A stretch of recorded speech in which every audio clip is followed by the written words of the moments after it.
Bonjour, bienvenue dans cette série de vidéos qui a pour objectif de migrer une application basée sur du Spring Cloud dans du Kubernetes. Dans cette vidéo, nous allons parler de la gateway qui est là, qui implémente le pattern UI des microservices. Et alors, elle est là. Je ferme tout cela. Et elle se base sur du Spring Cloud Gateway. Donc, comme vous pouvez le voir, Spring Cloud, il a tous les composants pour faire une architecture microservice. Voilà un peu les fonctions de ce Spring Cloud Gateway. Il utilise le projet Reactor, donc c'est du Reactive Programming. Il y a le Circuit Break, bon, je n'en ai pas parlé. Voilà, il s'interconnecte directement avec un registre pour découvrir les clients, les microservices, pas les clients. Voilà, il y a les filtres qu'on peut faire, on peut limiter les requêtes, on peut faire un rewrite, réécrire les URL. Voilà un exemple. Vous avez deux façons de le faire. Soit vous codez votre redirection d'URL, parce que c'est ce que fait la gateway, ça redirige les requêtes entrantes vers les microservices concernés. Vous pouvez le coder ou bien le déclarer dans le fichier YAML. Bon, moi je préfère cette version. Bon, mais si après vous avez besoin d'ajouter des trucs, de coder des choses, vous le mettez dans dans un bin au fait. Ok, pour ce faire, pour faire la gateway, j'avais deux options. Donc le Spring Cloud Gateway et partir sur un Spring Cloud basique. Non, un Spring, comment on appelle? Un Spring Boot, voilà, j'allais dire, basique. Et ajouter quoi? Ce que nous avons appris dans l'autre vidéo, utiliser le client Feign qui aussi sait s'interconnecter avec le registre pour pouvoir rediriger les requêtes vers les microservices appelés. Donc j'aurais créé des REST controllers comme je l'ai fait ici.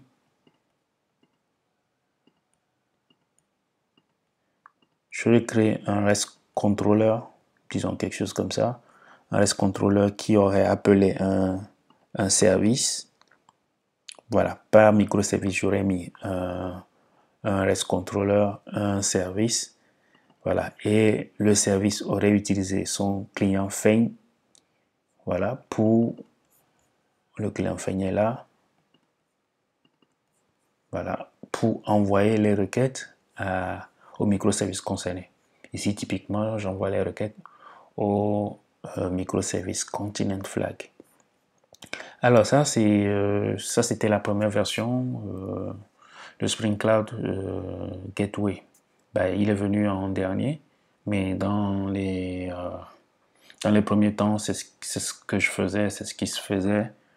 Et le Spring Cloud, il vient faciliter tout ça, en fait. Ferme tout ça. Avec le Spring Cloud, c'est juste une dépendance. Comme toujours, hein. Spring Cloud Starter Gateway. Allez, zoom un peu pour que vous voyez. Il est là. Et qu'est-ce que je fais? Je tape aucun code. Vous voyez mon package. Il n'y a rien dedans. Dans la classe main, il n'y a rien de caché non plus. Ce que je fais, c'est je vais juste dans le application YAML et je déclare. Alors bien sûr, la gateway est enregistrée au niveau du registre, parce qu'il faut qu'elle puisse trouver les microservices. Voilà mes routes pour mes deux microservices. Alors pour le premier microservice, je lui donne un ID. Je dis, voilà, le predicate c'est important. Là, je lui dis, tout ce qui vient et qui est préfixé par SRVC pour service continent flag, bon, CFRA, étoile, redirige-le tel quel vers ces tueries. Ben, ces tueries, vous voyez devant, c'est LB qui veut dire load balanced. Et je lui dis, voilà le nom du microservice. Donc typiquement, quand vous envoyez une requête qui suit ce chemin, il envoie à ce microservice. Et pareil pour le second, si vous envoyez une requête vers un path qui suit ce, disons, ce pattern, il envoie vers ce microservice en allant demander au registre. Ici, notre registre est conçu. Très simple. Donc, si vous comparez ça à ce que j'ai dit précédemment, où vous avez besoin de faire des clients fail, de mettre un REST controller pour bien faire les choses, mettre un service et tout ça, ben celui-là, c'est très très simple. Ça fait que, ben, au lieu d'appeler mes microservices chacun via son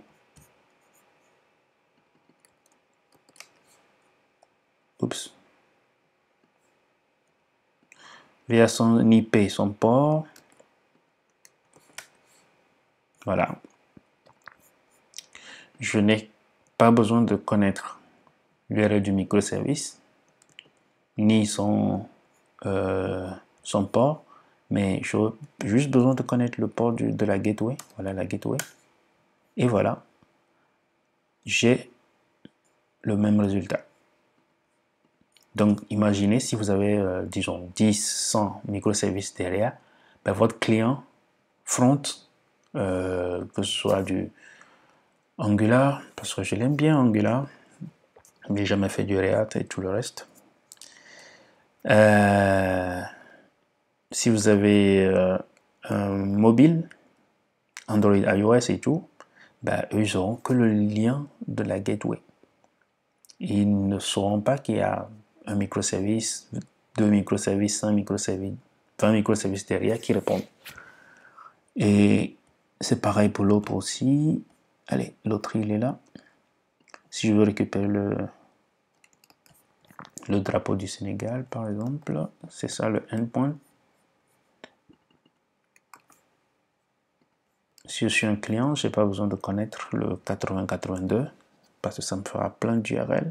J'ai juste besoin de connaître le 8080. Et la requête est forwardée.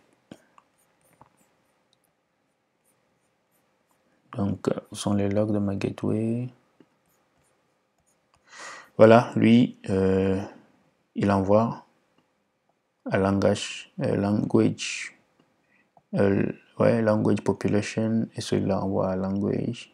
Voilà, en utilisant Ribbon. Bon, Ribbon, c'est un truc pour faire du load balancing et consort et tout. Bon, j'en ai pas parlé, mais c'est pas important dans ce que je suis en train de faire actuellement. Voilà un peu la gateway. C'est très simple, c'est très simple. Et si vous lisez la doc, vous verrez qu'il y a plein de choses que vous pouvez faire.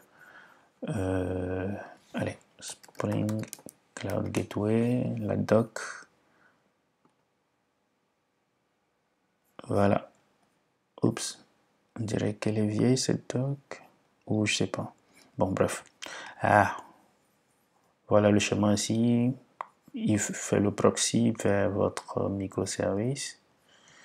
Vous pouvez, voilà, ne pas utiliser un microservice. Vous enlevez juste le LB, vous mettez votre URL. Donc, vous pouvez faire un proxy vers une autre adresse. Vous pouvez gérer les cookies, vous voyez. Vous pouvez dire, OK, ben, c'est quand j'ai un cookie de type myCookie que je redirige vers celui-là. Ou bien dans votre predicate, le after, je sais pas. Ok, ben apparemment c'est la date. Voilà, si c'est une requête qui vient après cette date, tu peux l'envoyer là. Ou si c'est avant cette date, tu peux l'envoyer là. Vous voyez, il y a des trucs sympas que vous pouvez faire avec. Vous pouvez faire between. Ok, donc vous pouvez, disons peut-être qu'il y a une promo ou des choses comme ça, définir une plage de date pour souscrire à un service par exemple. Ben, après cette date, le service ne sera plus dispo.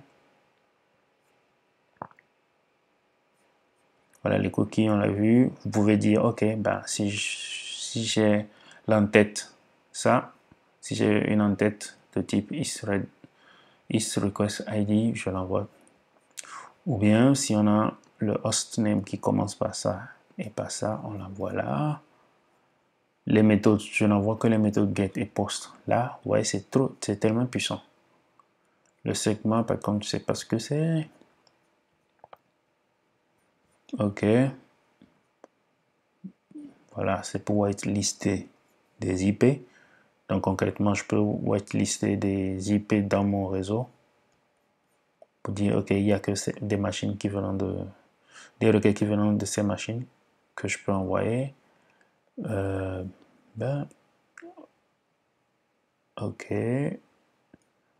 Apparemment, ça c'est pour...